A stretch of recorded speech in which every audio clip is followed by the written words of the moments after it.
Scams can be a serious threat to your personal and financial well-being. It's important to protect yourself by learning how to identify and avoid common scams. Here's a step-by-step tutorial on how you can do just that. Some of the most common scams include phishing attacks, lottery scams, and investment scams. Phishing attacks involve sending fake emails or texts that look legitimate, but are actually trying to steal your personal information. Lottery scams involve receiving a message that you've won a prize, but you have to pay a fee to claim it. Investment scams involve being promised high returns on your investments, but actually losing your money. Don't give out personal information. Scammers often try to trick you into giving them your personal information, such as your social security number, bank account numbers, or login credentials.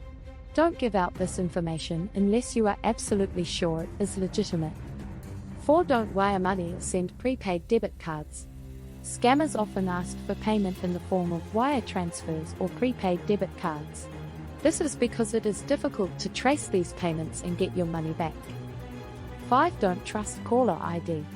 Scammers can use technology to make it appear as though they are calling from a legitimate organization.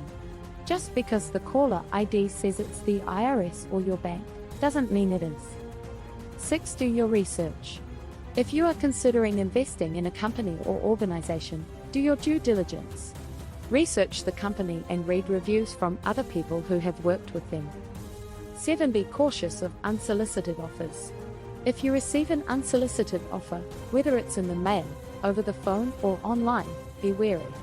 It's important to take the time to research the offer and verify its legitimacy before making any decisions. Use security software.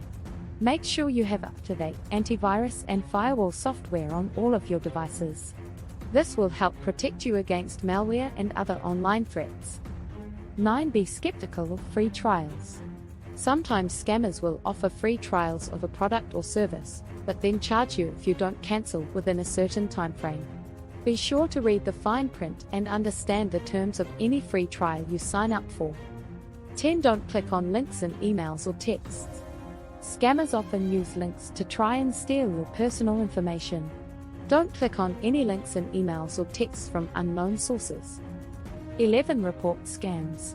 If you have been a victim of a scam, it's important to report it. You can report scams to the Federal Trade Commission, FTC, and your local police department. Protect yourself by following these steps and be vigilant in protecting your personal and financial information. If you think you may have been a victim of a scam, report it to the appropriate authorities. Share this video with a friend or family member that can benefit.